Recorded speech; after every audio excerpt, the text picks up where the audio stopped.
So, magpatuloy tayo ngayong umaga. 'Di ba? Ngayong umaga ko in-upload. Actually, karugtong lang ito nung content ko kagabi. Pero pinaghiwalay ko na para may panggatas tayo ngayong umaga. So, kumakalat ito video na to, no? Ito ay galing kay Boyong the Explorer. I believe si ano yata to si Sir Alex Pabella, tama ba ako? Si Boyong the Explorer. So, ito yung yung video regarding ito do sa van ni Sir Norman Mangusin. So, ito yon. Kaya ko kaya yan. So, ito yung pinapakita. Hindi, dito sa kopya ni Food Genius, mukhang mas ano yung kopya ni Food Genius eh. Mas malinaw eh.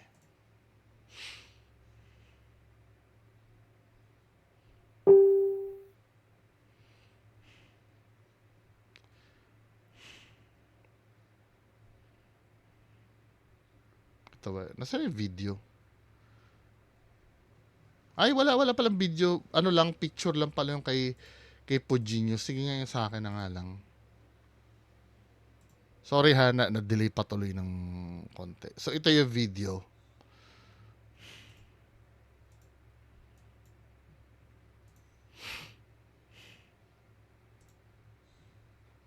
Bili mo. Kaya ko kaya yan. Ito, maganda to. Ito na. Kaya ko kaya ito. Tigama lang, mapera ako. Nakano pa ako. Galing sa Legend. Talagang pinakita, nakaano pa ako, media. Pinakita pa talaga yung media eh, no?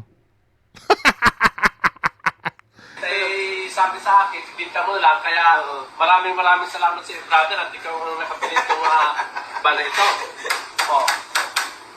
Napakasikat yung bala yan. Maski sa muna rin yan, kilala yan. Halata naman drama ito. Diba? Halata naman drama itong itong pagbebenta ng van na to. Kasi sa totoo lang, halimbawa ko akong bibili, no? Hindi ko papaalam na binili ko yan eh. Kaya... American ka na, no? Tapos naka-uniform ka pa ng media, tinuturo mo pa yung likod mo. Bili mo. Tapos ito pa si ate, natatawa pa dito. Natatawa pa yun nandun sa, tumago pa eh, Huwag kayong matatawa pag gumagawa kayo ng ganyan. Bili mo. Tamo si ate, tawa pa siya, tago siya dun sa loob. Kaya ko kaya yan. Ito, maganda to. Ito na. Kaya ko kaya ito. Tigama lang, mapera ako. Nakano pa ako. Ano naman ngayon? Ano naman yung kala naman pero nakaano pa ako, no? Ba't kailang i-highlight mo na media ka? Ano yung reason? Ba't kailang ituro mo pa na media ka? Hindi ko magets. Di ba? Nakaano pa ako, no? Ano ngayon kung nakaano ka? Di ba? Anyway. Sabi sa akin, binta mo lang. Kaya maraming salamat sa iyo, brother. At ikaw ang nakapili itong bala ito. Napakasikat yung bala yan. Maski sa muna rin yan, kilala yan. Kaya... American ka na, no? Kaya... Hindi halatang scripted ka magsalita, Sir Alex Pabella. Hindi halata. Alam mo yung natural na usapan, Ito, sigat, kaya alam mo yung yung natural na usapan eh. Thank you at... Ako pala bumili nito. Ako pala ang bumili nito. Bullshit. Alam nyo, may effective na drama yan eh. Ganito sana yung ginawa nyo. Kasi hindi ako naniniwala na na binili. Kung ako lang tatanungin hindi ako naniniwala na binili yan eh. Yan yung kaisa-isahang sasakyan mo eh, na nagagamit. Feeling ko, kaya kayo nagpalabas. Ito, speculations ko lang disclaimer. Hindi ko sinabing ito yung nangyari. Pero feeling ko, kaya kayo nagdrama ng ganyan na kunyari binenta nyo yan para isipin ng tao na hindi na kay FLM yan. At hindi na masundan yung sasakyan na yan. Bakit kinukuha na ba yung puting Toyota Previa? Kaya babalik na siya dyan at malalaman na uli kung saan siya napunta. Sino naman kung ako ang tatanong, kahit ako may pera, hindi ko bibilhin yan eh. Hindi ko bibilhin talaga yan kung kahit may pera ako, kahit ibenta mo sa akin ng pagkamura-mura yan. 'Di ba? Ang luma-luma na yan eh. Hindi magandang investment yan eh.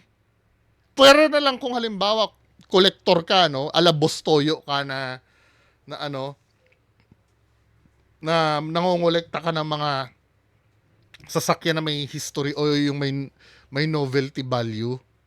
Kasi sasakyan nga naman ni FLM yan eh. Yan yung laging sinusundan eh, di ba? Pero kung halimbawa practicality, magpapakawala ka, magkano ibebenta yan?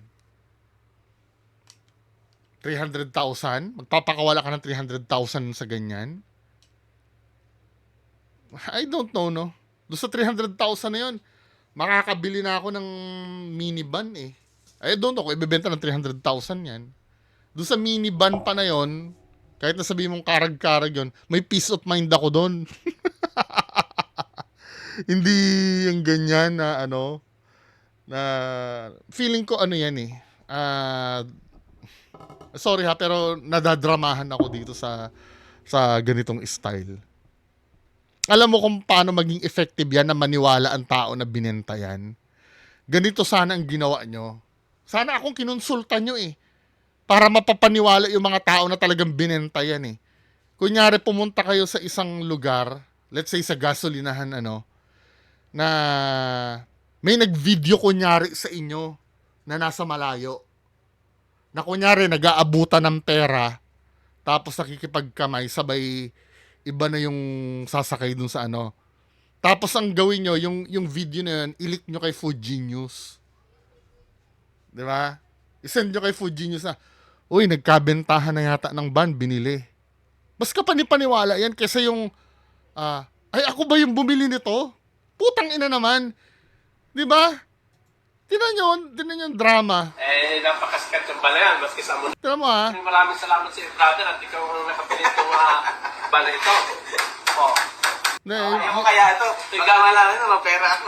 Nakano pa ako. Galing sa Legion. Halatang scripted na iniiwas niya rin yung sarili niya na, ay, hindi ko binili to ha. Eh, sabi sa akin, binta mo lang. Kaya maraming salamat sa iyo, brother, at ikaw ang nakapili itong Sabi gano'n niya oh. Maraming salamat sa iyo, brother. Sabay tingin sa camera eh. Na ikaw ang nakabili ng ano.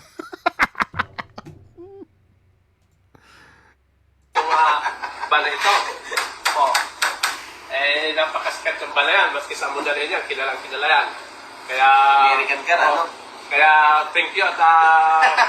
Ako pala bumili nito. Ako pala bumili nito. Sabay tawa eh. Hindi seryo, wala. Hindi bebenta to. Bebenta lang ito. Siguro gusto nilang sakyan talaga kasi 'di ba nag-leak yung yung mga conversation na nanghihingi siya sa mga OFW. Feeling ko gusto nilang ridean yun na pati yung sasakyan binenta na nga eh. Pero no. Ako hindi ako naniniwala. Pwede naman totoo, no? Pwede naman totoong binenta niya. Pero hindi ako naniniwala. Dramang-drama eh. Yung mga ganyang style. Hindi man lang kayo nag-set up na sa labas kunyari. Kasi kahihiyan yan eh. Sa totoo lang, yung ibebenta mo yung sasakyan na yan, kahihiyan yan. Lalo mo namang ginawang kawawa ang sarili mo niyan. Kung pati yan, bibidyohan mo pa yung pagbenta mo niyan. Lalo mong ginawa mong tanga yung sarili mo. 'Di ba? Well, feeling nila maniniwala ang tao. Sabagay, maniniwala naman diyan mga ano eh. Ay, binenta na ni Idol yung sasakyan niya. Padala na natin ng pera. Ay, ako, Diyos ko. Ay, ano pa kayang gagawing kadramahan ng tropa nila Sir Norman Mangusing? 'Di ba? Parang hirap ng buhay nila, no? Tingnan natin yung susunod. Dumating man yung time na na makabalik uli siya sa sirkulasyon.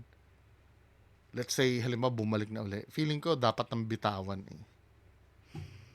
'Di ba? Oo, siguro react ka na lang, no? Pero yung aanuhin mo pa, kasi useless eh. Futile ba? Ano ba meaning ng futile? May mga naniniwala pa rin, di maniwala. Darating din naman ang time, sila din naman ang makakaaway niyan. Di ba? Yun naman ang sinasabi ko eh. After niyan, bumalik uli yan, may nakuha na namang supporters yan, hayaan na lang siguro. Di ba? Pag hinayaan mo yan, at makakahalata din naman yung makakatransact niyan eh. So, yun lang mga kababayan ko. Magandang umaga sa inyong lahat. Short video lang ha.